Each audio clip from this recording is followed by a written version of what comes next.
আসসালামু আলাইকুম। আমি ডাক্তার মোস্তাক আহমেদ আবারও হাজির হয়ে গেলাম নতুন একটা ভিডিও নিয়ে। আজকে বেসিক্যালি আমি কথা বলার চেষ্টা করব যারা চায়নাতে ইঞ্জিনিয়ারিং ব্যাচেলর পড়তে চায়, ইঞ্জিনিয়ারিং বা আদার্স সাবজেক্টগুলোতে ব্যাচেলর প্রোগ্রামের জন্য যারা চায়নাতে যেতে চায় তাদের জন্য আমি কিছু ইনফরমেশন দেওয়ার চেষ্টা করব। সো আমার এই ভিডিওটা অন্য সবার থেকে কেন ডিফারেন্ট হবে, কারণ আমি আপনাকে রাইট ইনফরমেশন দেওয়ার চেষ্টা করব। যে সকল কথা অন্য এজেন্সি বা অন্য বড় ভাই বড় আপু যারা বলে না, তাদের থেকে কিছু ডিফারেন্ট ওয়েতে কথা বলার চেষ্টা করব। আমার কথার সাথে হয়তো অনেকে একমত হবে না, বাট আমি তারপরেও চেষ্টা করব আমার জায়গা থেকে আপনাদেরকে এই বিষয়গুলো সম্পর্কে ক্লিয়ার ধারণা দেওয়ার জন্য। প্রথমত হচ্ছে চায়নাতে সিএসসিএ এক্সাম টেস্ট নামে নতুন একটা অ্যাডমিশন টেস্ট চালু করেছে চাইনিজ গভর্নমেন্ট। সো আপনি যদি চায়নাতে ব্যাচেলর প্রোগ্রামে যেতে চান, আপনাকে কিন্তু অবশ্যই এই সিএসসিএ এক্সাম টেস্ট দিতে হবে। আপনি যদি সিএসসিএ এক্সাম টেস্ট না দিয়ে থাকেন বা আপনি না দেন, তাহলে কিন্তু চায়নার ভালো ইউনিভার্সিটিগুলোতে আপনি ভর্তি হওয়া থেকে বঞ্চিত হবেন, আপনি ভর্তি হতে পারবেন না। ভালো ইউনিভার্সিটি সবগুলাই যেগুলোর রেপুটেটেড, যেগুলোর র্যাঙ্কিং ভালো, যেগুলো হচ্ছে full tuition fee scholarship waiver দেয়, সে সকল ইউনিভার্সিটি কিন্তু আপনি অ্যাপ্লাই করতে পারবেন না উইদাউট সিএসসিএ এক্সাম টেস্ট। সো আপনাকে অবশ্যই সিএসসিএ এক্সাম টেস্টের জন্য এইচএসসির পরেই প্রিপারেশন নিতে হবে, নিয়ে আপনাকে এই সিএসসি এক্সাম টেস্টটা দিতে হবে।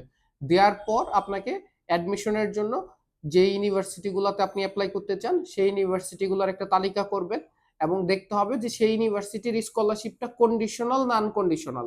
অনেক ইউনিভার্সিটি কিন্তু স্কলারশিপ অফার করে যেগুলো কন্ডিশন থাকে, কন্ডিশনাল স্কলারশিপ। এজেন্সি বা বড় ভাই আপনাকে বলে না, সে বলে কি যে ফুল টিউশন ফি ফ্রি। ঠিক আছে, তো আপনি ফুল টিউশন ফি ফ্রি দেখে গেছেন, যাওয়ার পর একটা সাবজেক্টে ফেল করছেন, পরবর্তীতে স্কলারশিপ চলে গেছে, আপনাকে কিন্তু ফুল টিউশন ফি তখন পে করতে হবে। তো 3 বছর যদি ফুল টিউশন ফি পে করতে যান তখন কিন্তু অনেক টাকার বিষয়। সো আপনাকে দেখতে হবে যে স্কলারশিপটা কন্ডিশনাল না আনকন্ডিশনাল, আপনি সেই স্কলারশিপটা ধরে রাখতে পারবেন কি পারবেন না, ইউনিভার্সিটিটা কেমন, ইউনিভার্সিটি কি ইচ্ছাকৃতভাবে ফেল করায় কিনা, ইউনিভার্সিটিতে আপনি কি আসলেই পাশ করে বেরোতে পারবেন কিনা। অনেক বাংলাদেশি স্টুডেন্ট আছে, রেজাল্ট হচ্ছে খুবই অল্প, এইচএসসি তে পাইছে সাপোজ 3.5 বা 4 পয়েন্ট, সেই স্টুডেন্টও চিন্তা করে যে চায়নার টপ ইউনিভার্সিটিতে ভর্তি হবো। আরে ভাই না, আপনার যোগ্যতা অনুসারে আপনি সব ইউনিভার্সিটিতে ভর্তি হইতে পারবেন না। আপনি চাইলেন যে আপনি ফুডানে যাবেন, আপনি চাইলেন আপনি পিকিং এ যাবেন, আপনি পারবেন না। সো আপনার কোয়ালিটি বা যোগ্যতা অনুসারে যে সকল ইউনিভার্সিটি আছে সেগুলোতে যাওয়ার চেষ্টা করতে হবে। কারণ আমি আপনাকে ভর্তি চাইলেই করাই দিতে পারবো না, কারণ আপনাকে সিএসসি বা ভর্তি পরীক্ষা দিতে হবে। সো এই এক্সাম টেস্টে আপনার যে স্কোরটা আসবে সেটা অনুসারে আপনাকে ইউনিভার্সিটি চুজ করতে হবে। সো ইউনিভার্সিটি ডিসাইড করবে আপনাকে নিবে কি নিবে না। এবার আসা যাক, ভাই অমুক এজেন্সি বলছে তমুক ইউনিভার্সিটিতেই ভর্তি করে দিবে। কিছু কিছু ইউনিভার্সিটিতে আসলেই এরকম সরাসরি ভর্তি হওয়ার সুযোগ আছে। সেটা কিছু ইউনিভার্সিটিতে হচ্ছে তারা যে কোনো স্কোরে ভর্তি করে, সেই ক্ষেত্রে আপনি ওই ইউনিভার্সিটিগুলোতে যেতে পারবেন। এবার আসা যাক, আমরা কি কি ধারণা দিই আপনাকে। যে চায়নাতে ব্যাচেলর লেভেলে স্কলারশিপ হচ্ছে 3 ধরনের। এক, চাইনিজ গভর্নমেন্ট স্কলারশিপ, যেটাকে বলে সিএসসিএ স্কলারশিপ। এটাতে টিউশন ফি ফ্রি পাবেন, হোস্টেল ফি ফ্রি পাবেন, মান্থলি স্টাইফেন্ড পাবেন, বাট ম্যাক্সিমামই হবে হচ্ছে চাইনিজ মিডিয়ামে। সো আপনি ইংলিশ মিডিয়ামে সিএসসিএ স্কলারশিপে এখন ব্যাচেলর লেভেলে পড়ার কোনো সুযোগ নেই আসলে। আগে একটু সময় ছিল ইংলিশ মিডিয়ামেও সিএসসি স্কলারশিপ অফার করতো, বাট এখন আর করে না। এখন আপনাকে সিএসসি স্কলারশিপে ব্যাচেলর করতে গেলে চাইনিজ মিডিয়ামে আপনাকে পড়তে হবে, 1 বছর চাইনিজ ভাষা শিখতে হবে, দেন চাইনিজ মিডিয়ামে আপনাকে পড়তে হবে। সো সিএসসিএ স্কলারশিপে অনেকে যাওয়ার পরও দেখা যায় কি হয়, যে স্কলারশিপ চলে যায়, চাইনিজ সাবজেক্টে পাশ করতে পারে না, এইচএসকে 5 কমপ্লিট করা লাগে, এইচএসকে 4 কমপ্লিট করা লাগে, সেগুলো কমপ্লিট হয় না। সো সিএসসিএ স্কলারশিপ নিয়ে যাওয়ার পরেও অনেক স্টুডেন্ট দেখা যায় যে ব্যাচেলর কমপ্লিট করতে পারে না। সে স্কলারশিপের লোভে যায়, দেন যায় দেখে যে সে চাইনিজ আর পড়তে পারতেছে না, চাইনিজ অনেক কঠিন লাগতেছে, পরীক্ষায় ফেল করতেছে, দেন দিন শেষে ব্যাচেলর কমপ্লিট না হয়ে না করেই চলে আসতে হয়। এবার আসা যাক হচ্ছে ইউনিভার্সিটি স্কলারশিপ, যেটা প্রত্যেকটা ইউনিভার্সিটি, ম্যাক্সিমাম ইউনিভার্সিটি চায়নাতে দিয়ে থাকে।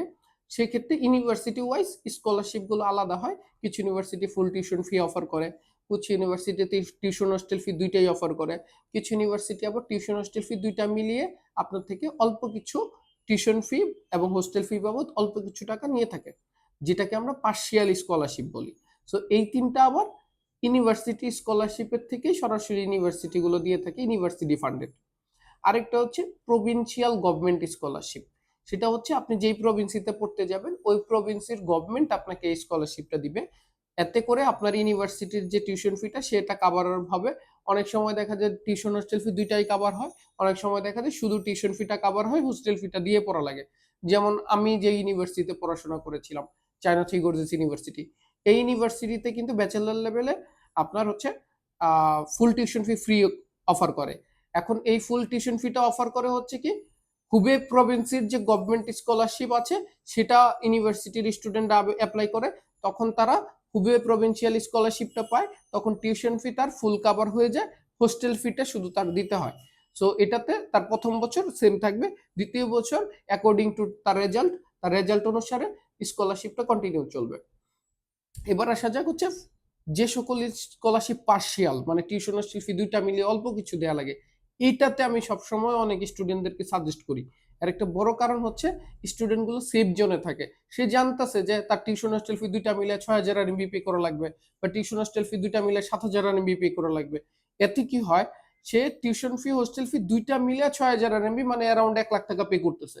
সো সে জানতেছে যে আমি 4 বছরে 4 লাখ টাকা পে করতেছি। সো এর বাইরে তার থাকা তো এর ভিতরেই, সো এর বাইরে শুধু খাবার খরচটা লাগতেছে। সো সব মিলায় 7-8 লাখ টাকার ভিতরেই সে কিন্তু চাইলে ব্যাচেলরটা কমপ্লিট করে ফেলতে পারতেছে, যেটা বাংলাদেশে প্রাইভেট ইউনিভার্সিটিতে পড়তে গেলেও সেম খরচ হইতো। তো চায়নাতে এই স্কলারশিপটাতে অনেক স্টুডেন্ট পড়ে, বা এই পার্শিয়াল স্কলারশিপ বা ইউনিভার্সিটি গুলোতে যেগুলোতে এইরকম ফেসিলিটি দেয় এইগুলোতে স্টুডেন্টে বেশি যায়। এর একটা বড় কারণ কি, যে স্টুডেন্ট জানে যে তার কত টাকা পে করতে হবে প্রত্যেক বছর। এতে কি হয়, সে পাস করুক ফেল করুক তার টাকার পরিমাণ সেমই থাকে, তো সেম টাকাটাই সে পে করে, এটা 4 বছর কন্টিনিউ থাকে। আর যেটা হচ্ছে ফুল টিউশন ফি ফ্রি থাকে ইউনিভার্সিটি স্কলারশিপ গুলাতে, এইগুলাতে কিন্তু তাকে প্রত্যেক বছরের সাবজেক্ট গুলোতে অবশ্যই পাস করা লাগবে, কোনো সাবজেক্টে ফেল করলে পরবর্তী বছর কিন্তু স্কলারশিপটা ইউনিভার্সিটি ক্যান্সেল করে দিবে। এতে করে কিন্তু পরবর্তী বছর তাকে টিউশন ফি পে করা লাগবে। সো যারাই চায়নাতে পড়তে যেতে যাবেন আপনারা কিন্তু এই স্কলারশিপের প্রসিডিওর গুলো মেনটেন করার চেষ্টা করবেন। অনেক এজেন্সি মিসগাইড করবে, অনেক বড় ভাই বড় আপু যারা আপনাদেরকে বিভিন্ন ইউনিভার্সিটির কথা বলবে, বাট দিন শেষে আপনার লাইফ, আপনাকে ডিসিশন নিতে হবে কোনটাতে পড়বেন। ঠিক আছে? সো খালি বড় শহর দেখলেই হবে না। অনেকে বলে ভাই আমি বেজিং এ যেতে চাই, ভাই আমি আমি হচ্ছে গুয়াংজুতে পড়তে চাই, ভাই আমি হচ্ছে সেনজেনে পড়তে চাই, ভাই আমি হচ্ছে চায়নার সাংহাইতে পড়তে চাই। সো সে যখন এই বড় সিটিগুলোর কথা চিন্তা করে, বড় সিটিগুলোতে কিন্তু লিভিং এক্সপেন্স অনেক বেশি। সো এই জিনিসটা চিন্তা করে না। আবার বড় সিটিগুলোর যে সকল ইউনিভার্সিটি আছে এগুলা সবগুলাতে কিন্তু আবার ফুল ফ্রি স্কলারশিপ অফার করে না, বা পার্শিয়াল স্কলারশিপ অফার করে না।